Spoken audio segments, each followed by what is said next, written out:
आज हम लोग Bhagavad Gita chapter 10 the opulence of the absolute के श्लोक 27 को कवर करने वाले हैं। रोज की तरह पहले मैं संस्कृत में श्लोक को पढ़ूंगी, उसके इंग्लिश ट्रांसलेशन को देखेंगे और मीनिंग को समझेंगे। तो चलिए शुरू करते हैं। उच्चैः स्रवसाम् अस्वनाम् विधिमाम् अमृतोद्भवाम् ऐरवातं गजेन्द्रनां नरनां च नरधिपाम् of horses know me to be the Uchchai Srava produced during the churning of the ocean for nectar. Of lordly elephants I am Airavata and among men I am the monarch. मतलब जो जितने भी सारे horses यानी कि घोड़े हैं उसमें से जो उच्चै स्रवा जो बना था ओशन से, मतलब समुंदर से जो बना था, समुंदर का जो मधु है वो निकलने के टाइम पे जो बना था वो सबसे पावरफुल हॉर्स या घोड़ा है। तो उसके बनने उसका जो शक्ति है उसमें कृष्ण भगवान भी है। कृष्ण भगवान ये सारे चीज़ें ना अर्जुन को बता रहे हैं, ठीक है। और उसमें वो खुद बोल रहे कि वो सारे जो महान महान एनर्जीज है वो कोई भी महान अपने आप में महान नहीं है, सभी गॉड्स ग्रेस है, भगवान की कृपा है, भगवान उनमें वास करते हैं तभी है। तो ऐरावत जो महान जो हाथी है ऐरावत, उसमें भी वो रहते हैं, ठीक है। And he among man I am the monarch, तो जो राजा है वही मतलब कृष्ण भगवान राजा है, जो परमेश्वर है हमारे वो राजा है। सो यहाँ के एक्सप्लेनेशन को समझ लेते हैं। The devotee demigods and the demons asuras once took part in churning the sea. आपको पता है दैत्य और असुर के दैत्य और देव के बीच में कैसे वो समुद्र मंथन हुआ था, उसको चर्निंग ऑफ द सी बोला जाता है, समुद्र मंथन।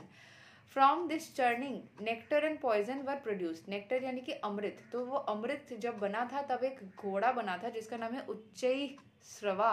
तो अमृत एंड विष दोनों ही निकले थे। And lord Shiva drank the poison, हम सबको पता है भगवान शिव ने विष को अपने गले में धारण किया, इसीलिए विष को गले में धारण करने से लाइट ब्लू कलर हो गया था उनके गले में। एंड थ्रोट चक्रा, जो थ्रोट चक्रा होती है उसका भी कलर होता है लाइट ब्लू, तो उनका थ्रोट चक्रा उससे एक्टिवेट भी हुआ था। चुपचाप बैठ के ध्यान करते थे ना, कम बात करते थे, तो एक्टिवेट हुआ था। So from the nectar were produced many entities of which there was a horse named Uchchai Srava. बहुत सारे चीज़ें निकली थी वहाँ पे समुद्र मंथन के समय, उसमें से उच्चै स्रवा भी निकले थे।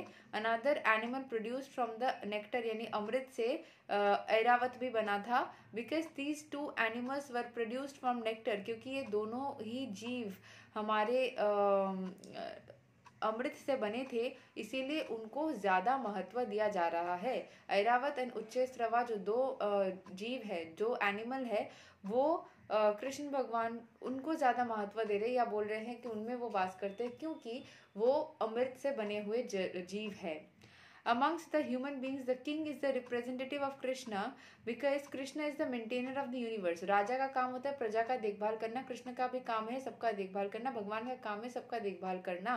इसीलिए भगवान श्री कृष्ण ने अपने आप को राजा के साथ में कंपेयर किया है कि जो राजा है उसकी जो शक्ति है वो उसमें भी वास करते हैं। And the kings who are appointed on account of their godly qualifications are maintainers of their kingdoms. मैं जैसे समझाया वो प्रजा का देखभाल करते हैं। Kings like Maharaja Yudhishthira, Maharaja Parikshit and Lord Rama were all highly righteous kings who always thought of the citizens' welfare. तो तीन राजा का नाम बोला गया है, राजा युधिष्ठिर, परीक्षित एंड राम, सब बहुत अच्छे से प्रजा का देखभाल करते थे।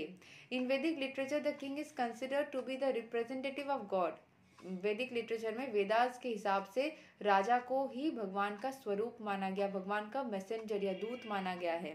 In this age, however, with the corruption of the principles of religion, monarchy decayed and it is now finally abolished. तो अभी क्योंकि करप्शन आ गई है बहुत सारा, हमें पता है कि राजा को रिप्लेस करते हैं पॉलिटिशियंस, एंड हमें पता है पॉलिटिशियंस कैसे हैं, तो इसीलिए मोनार्की डिके हो गई है। इसीलिए नहीं तो पॉलिटिशियंस को भी भगवान का दूत बोला जाता, जो कि पॉसिबल नहीं है।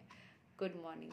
It is to be understood that in the past, however, people were more happy under righteous kings. तो पिछले समय में जो राजा थे वो बहुत अच्छे थे और उन सबको भगवान तुल्य माना जाता था। कृष्ण भगवान ने अपने आप को उस राजा में भी वास करते हैं ऐसा बोला है, लेकिन अभी के दुनिया के लोगों में नहीं। पिछले जो 3 राजा का नाम बोला है उनमें तो उन्होंने यही मेंशन किया अंत तक कि उच्चैस्त्रवा वो ऐरावत और वो महान राजा के अंदर भी वास करते हैं।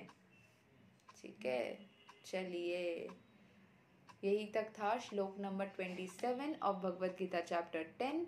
अगले दिन हम श्लोक 28 को कवर करेंगे। तब तक के लिए हरे कृष्ण, राधे राधे, जय श्री राम।